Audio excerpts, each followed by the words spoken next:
Գիշերը հարյուրավոր քաղաքացիներ հավաքվել էին Զվարթնոց օդանավակայանում դիմավորելու Արաբական Միացյալ Էմիրություններից Երևան ժամանող Գարեգին Բ. ամենայն հայոց կաթողիկոսին եւ իրենց ուրախությունը հայտնելու նրան վերջին շրջանում իշխանության կողմից թիրախավորվելու համար։ Քաղաքացիների թվում էին Հայաստան խմբակցության падգամավորները, Հայաքվե նախաձեռնության անդամները, ինչպես նաեւ պատիվ ունեմ խմբակցության վարչապետի թեկնածու Մասիսի համայնքապետ Դավիթ Համբարձումյանը եւ այլ գործիչներ։ Հայաստան վերադարձած ամենայն հայոց կաթողիկոս օդանավակայանի առջև ուղերձով դիմել է իրեն աջակցելու գնացածներին։ Գիտեմ, որ եկել եք ձեր վրդովմունքը հայտնելու վերջին օրերին վարչապետի կողմից եկեղեցու եւ եկեղեցականների հասցեին արված արտահայտությունների առնչությամբ։ Գիտենք, որ այդ արտահայտությունները հնչեցված վարչապետի կողմից համընդհանուր վրդովմունք են առաջացրել։ Հավատում եմ, որ Աստծո ողորմությամբ եւ օգնությամբ ձեզ հետ միասին խոհեմորեն առանց ավելորդ հուզականության ընդվզումների պիտի կարողանանք հաղթահարել այս դժվարությունը, նշել է վեհափառը։ Նշենք, որ Նիկոլ Փաշինյանը հերթական անգամ եկեղեցուն ու վեհապառին թիրախավորող գրառում էր կատարել, քաղաքացիներին կոչ անելով քայլեր ձեռնարկել կաթողիկոսական նոր ընտրություններ կազմակերպելու ուղղությամբ։ Գրառումը զայրույթ է առաջացրել քաղաքացիների շրջանում։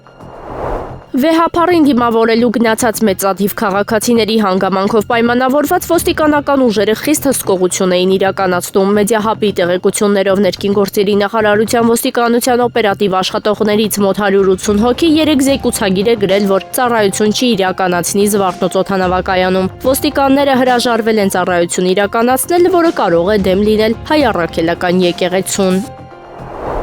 Առավոտյան Հայաստանի վարչապետ Նիկոլ Փաշինյանը շարունակել է իր արշավը, այս անգամ նշելով. «Մայրաթոր Սուրբ Էջմիածինը թող պարզաբանի համաձայն հայաստանյաց առաքելական Սուրբ եկեղեցու կանոնների, ինչ է տեղի ունենում, երբ պարզվում է կուսակրոն հոգևորականը խախտել է կուսակրոնության ուխտը եւ կուսակրոնության ուխտի ստանձնումից հետո զավակ է ունեցել», նշել է Փաշինյանը։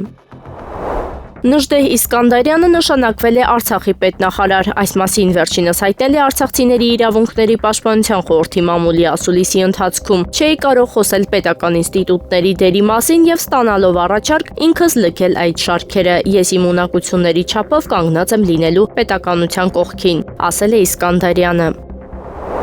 Ամերիկայի Միացյալ Նահանգների նախագահ Դոնալդ Թրամփի վարչակազմը Լոս Անջելես է տեղակայել շուրջ 700 ծովային հետևակային անօրինական ներգաղթյալների դեմ ուժեղացված գործողությունների ֆոնին։ Նրանց առաքելությունը պաշտպանել դաշնային կառույցներն ու աջակցել ներգաղթի դեմ ռեյդերին առաջացրել է խորը դժգոհություն Կալիֆոռնիայի ղեկավարության եւ ընդդիմադիր դեմոկրատների շրջանում։ Կալիֆոռնիան դատի է տվել Թրամփի վարչակազմին, փորձում կանխել ազգային գվարդիայի եւ ծովայինների տեղակայումը պնդելով, որ այն խախտում է նահանգի ինքնիշխանությունն ու դաշնային օրենքները։ Սենատի զինված ուժերի կոմիտեի դեմոկրատական ղեկավար Ջեք Ռիդն այս քայլը անվանել է աննախադեպ սպառնալիք եւ ռազմական ուժի քաղաքական օգտագործում։ Լոս Անջելեսում եւ եւս 9 քաղաքներում 4-րդ օրն անընդմեջ բողոքի ակցիաներ են ընթանում։ Ոստիկանությունը ցրել է ցուցարարներին, կիրառելով հատուկ միջոցներ։ Միգրացիոն ծառայությունը հայտնել է, որ վերջին օրերին օրական 2000-ից ավելի ձերբակալություն է կատարել, կրկնապատկելով անցյալ տարվա միջին ցուցանիշները, հայտնում է Reuters-ը։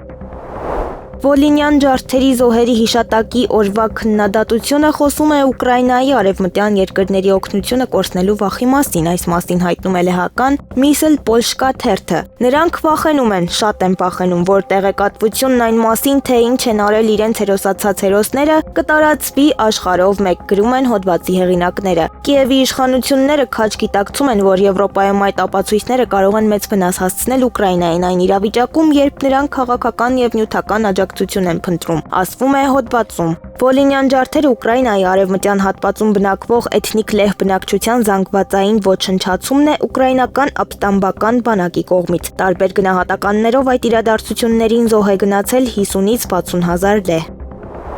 Հակամարտության կարգավորման բանակցություններում Ուկրաինայի պատվիրակությունը իրավասու է հուշագրի շրջանակներում Ռուսաստանի Դաշնության հետ քննարկել միայն հումանիտար հարցեր։ Այս մասին հունգարական Վալաս օնլայն հրատարակությանը տված հարցազրույցում հայտարարել է Ուկրաինայի նախագահ Վլադիմիր Զելենսկին։ Մեր հուշագիրը բանակցությունների հիմքն է, ասել է ուկրաինացի քաղաքական գործիչը։ Զելենսկին նշել է, որ ուկրաինական բանակցային խումբը մանդատ ունի քննարկելու Ռուսաստանի Դաշնության կողմից ենթադրաբար առևանգված ռազմագերիների եւ երեխաների ճակատագիրը, ինչպես նաեւ ժամանակավոր զինադադարի հարցերը։ Սակայն բանակցությունները մանդատ չունեն քննարկելու Ուկրաինայի ինքնիշխանությունն ու տարածքային ամբողջականությունը, ընդգծել է Ուկրաինայի ղեկավարը, հավելելով, որ դա սահմանադրական հարց է։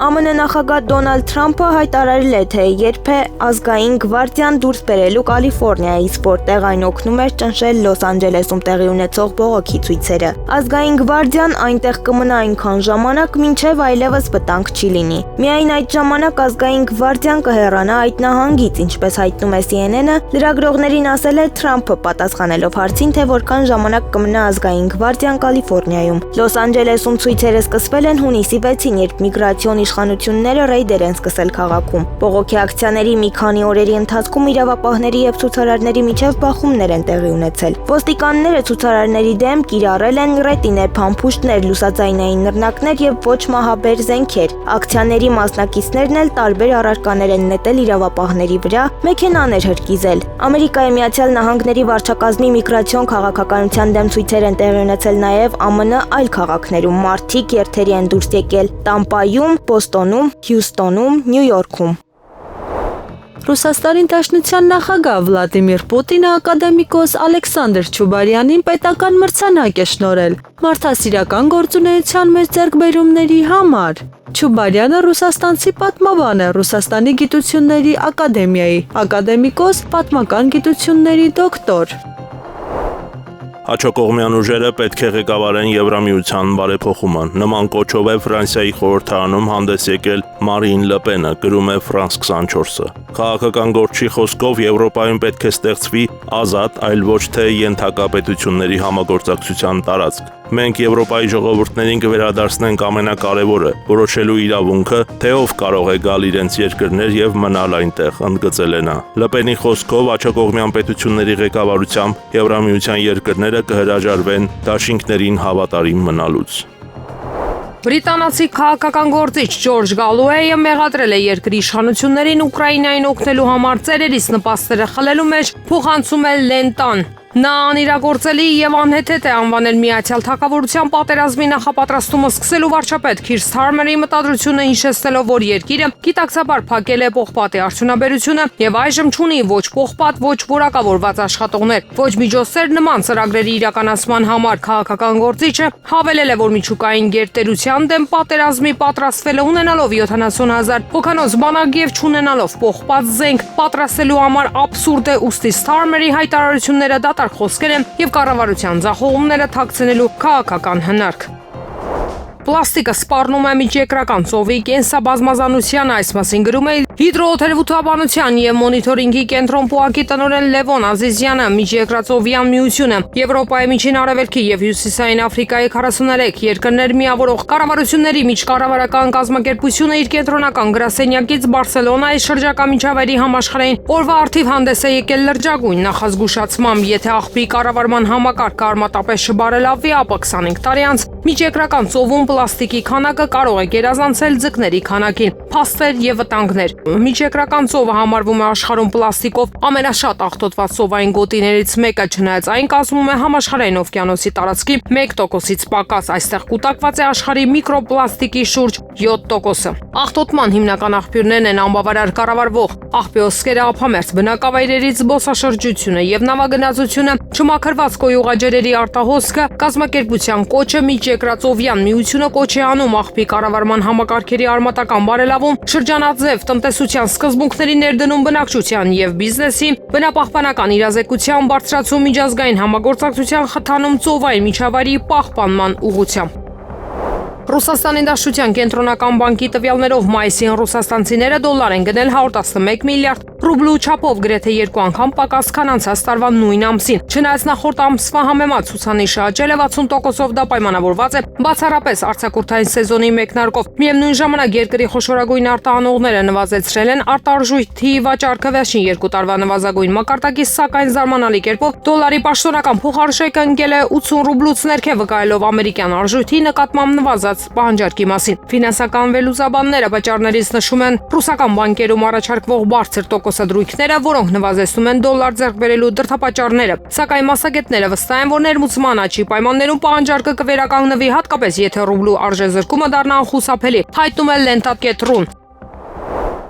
Ղրիմում հայտարարել են հրթիռային հարվածի վտանգի մասին, այս մասին հաղորդվում է Ռուսաստանի արտակարգ իրավիճակների նախարարության հավելվածում, փոխանցում է Lenta-ն։ Արտակարգ տեղեկատվություն հրթիռային վտանգ Ղրիմի հանրապետությունում եղեք զգոն, ասված է հաղորդագրության մեջ։ Գերատեսչությունում իրավիճակի մասին այլ տվյալներ չեն ներկայացվել։